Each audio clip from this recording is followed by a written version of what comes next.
We will move on with Eksioglu.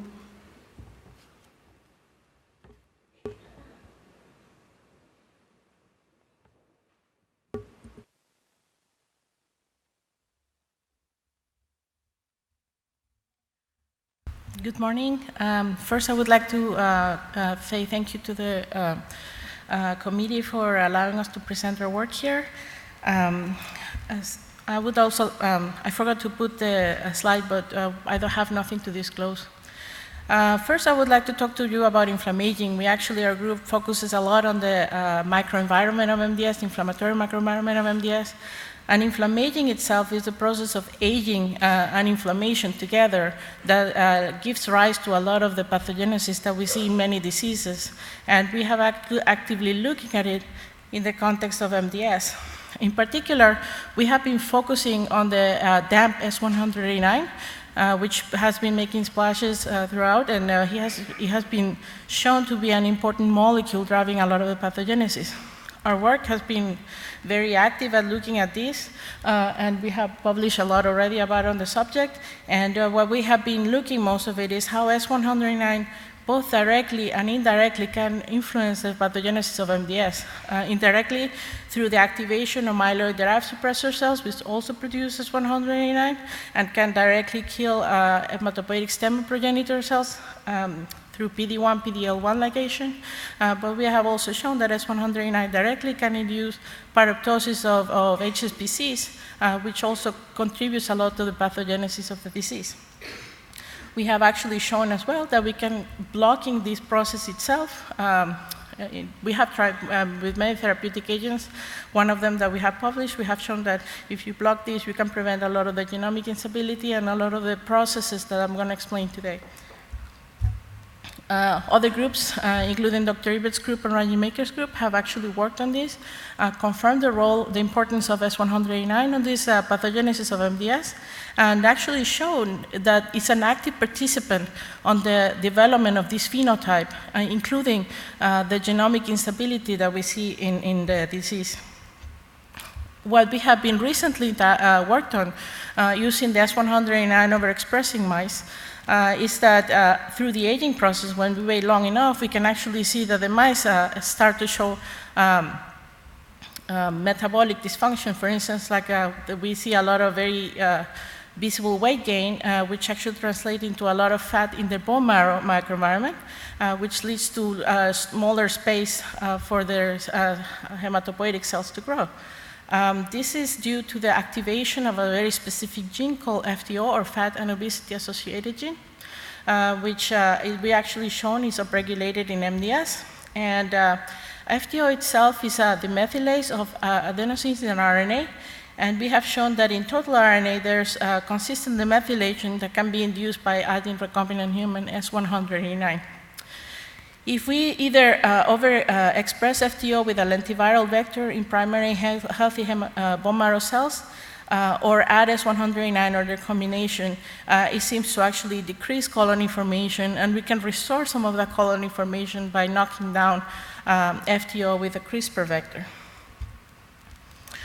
As I said, FTO is a demethylase. So one of the things that we started to look in after we found out that it's there is that FTO, when there's demethylation, it removes SRSF2, which we all know is very important in MDS pathogenesis, as one of those mutations seems to be like one of the important things for MDS. What is important also about splicing components like SRSF2 is that when you remove it, actually can lead to genomic instability. And in an intermediate step, which I'm going to talk about later, is the formation of RNA-DNA hybrids, which are a consequence of the formation of R-loop structures in the nucleus.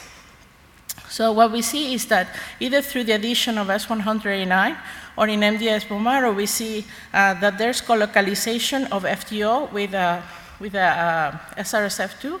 And what we see is that most of the SRSF2 is now colocalizing outside of the nuclei. So it's being restricted. So what we found is that this is also linked to the activation of genomic instability induced by S100A9. and that also leads to double-stranded DNA demarcation through gamma H2X, which can be removed which can be reduced if you again knock down FTO with CRISPR. And again, you have the formation of RNA-DNA hybrids in the nucleus, but surprisingly to us, we also found those RNA-DNA hybrids also in the cytoplasm of the cells, where they can actually serve as dams. So if we can actually prevent, so these RNA-DNA hybrids, so the groups also have shown that our loops are important in MDS pathogenesis. And what we show is that if you use RNase H1 overexpression, which is an enzyme that can actually remove our loop structures from the nucleus, you can actually restore some of the hematopoiesis back in MDS bone marrow specimens. Because RNA-DNA hybrids themselves are DAMPs, you can actually, it has two putative receptors that can understand it. One of them is NLRP3, which we have shown previously is very important, is upregulated in MDS through the formation of pyroptosis. And the other one is TLR9, which we have actually found to be overexpressed in MDS, especially in the surface of the cells. So that's all I'm going to talk about that for now, but there's a lot more information about that. But basically, what our working model is right now for that is that through the aging process, you get activation of S100A9 that leads to a lot of metabolic and ribosomal stress changes that lead to the formation of RNA-DNA hybrids, first in the nucleus, that get inactivate. This actually happens through the inactivation of RAMBP2, which is a nuclear molecule, and I can show, if you have questions about that, I can show you that separately, and leads to the activation of innate immune receptors like TLR9 and NLRP3. But this leads to a very important question. So the next things that we want to understand is like, so is the FTO that the methylase, and this localizes SRSF2, would there be specific locations that lead to these, or does it randomly happen? So there's several things of how this happens, and we are in the process, although we couldn't have it ready for this talk, we're doing M6A sequencing and DRIP sequencing to try to understand not only where the M6A happens, if it is in specific spots, but also if they're linked to the formation of RNA-DNA hybrids. But we have done actually splicing analysis on some of the sequencing data that we have performed, and that's what I'm going to show you today. So based on some of the sequencing that we did with hematopoietic stem cells, like CD34 cells, in healthy versus MDS bone marrow, we actually shown as well, see as well that there's increase in adipogenesis genes in MDS, as well as oxidative phosphorylation, which matches our current model of what we think is happening internally. But there's also two things that are really important: DNA repair, which marks genomic instability, and modulation of cell cycle, which is G2M checkpoint. In the mice, similarly, there's those things are involved, but when we look at a lot of the signatures linked to MDS, we actually see the aging process very well, where you can see that when you have young wild-type mice, there's a certain signature where some of the things that are important for MDS are actually restricted, and those actually get turned on in old transgenic mice. However, when we compare wild-type mice that are old with young transgenic mice, they seem to actually share a very similar signature that is fairly intermediate of that, which actually would say that suggests that S100A9 itself is kind of an accelerant to the inflammaging process that goes on in all of us. Based on that, we try to look forward into this, and since splicing is something that is very important, and SRSF2 is actually modulated in here, we try to understand what's happening. So we took advantage of the fact that we have high-depth RNA sequencing data. And through the bioinformatics score, they used a procedure highlighted here in this paper. They did splicing analysis of our data to look for skip exons, alternative 5' splice sites, 3' splice sites, mutually exclusive exons, and retraining introns. And we actually have been finding some interesting things. So for instance, we have that alternative 5' sites, mixed mutually exclusive exons, and skip exons are actually increased when we look at comparisons between, for instance, a comparison made on a regular aging, which is young wild type to old wild type, compared to something that is a regular aging for transgenic mice, or when we compare the old transgenic and the old wild type mice. And there's actually for retaining introns, there's actually instead a decrease on that type of splicing changes. So this tells us that splicing is, even though there's not common, is not like you're having an increase of all of them together at the same time. For specific type of splicing changes, there is an increase when you have S100A9 in there. When we look at the enrichment in databases, for instance, with the Go Biological database, what we see, for instance, marked with the green arrows, is a change, an increase on genes that are linked to splicing changes. So whenever you have all of these, you actually not only is splicing modified, but a lot of the genes that are there, they're actually splicing genes that are modified themselves. So that whole procedure is probably being changed. It doesn't happen that much in this database for the wild-type mice aging, but it was interesting to see that even in normal aging, you have markers like myeloid leukocyte neutrophil degranulation, which are linked to myeloid skewing of the cells. When we look at Go molecular function, we again see a lot of the green splicing linked, that is linked to both aging and S100A9. So S100A9 seems to be important for that, for inducing changes in splicing. And again, we see mostly in the wild-type changes in myeloid cells.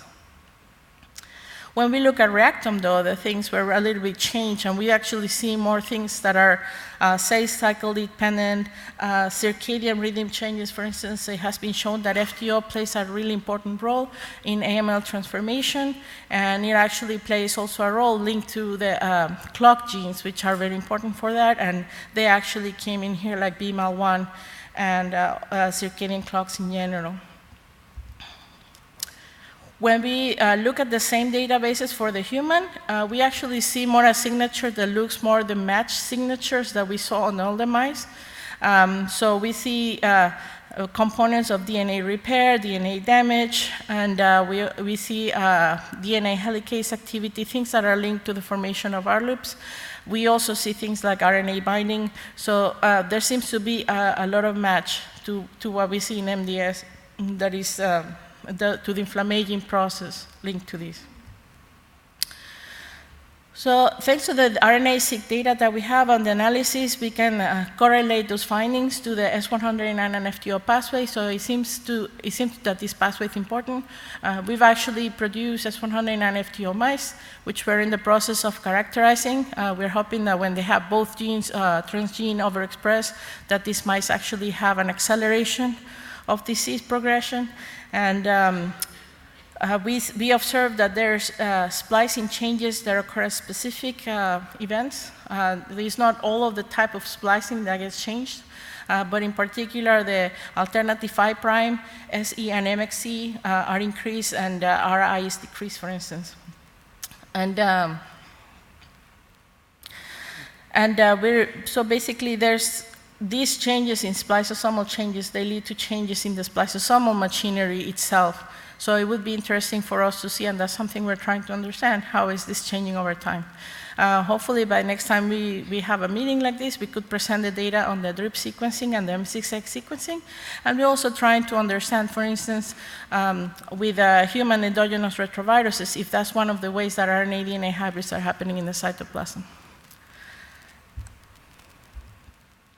And with that, I'd like to acknowledge the work of our team, the Wei Lab and the Dr. Lee's lab, as well as John Cleveland, Eric Padron, and Kenneth Wright, who's given us information on the human endogenous retrovirus. Thank you.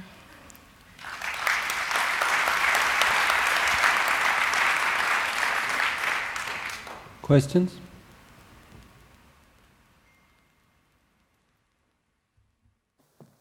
So it was not clear to me how the splicing changes you observed in your transgenic mouse replicated those you saw in an MDS patient with SISF2 mutations? Yeah, so the S100A9, we have originally shown that replicates a lot of the morphological changes in MDS. In the bone marrow, it shows a lot of the dysplasia we've seen.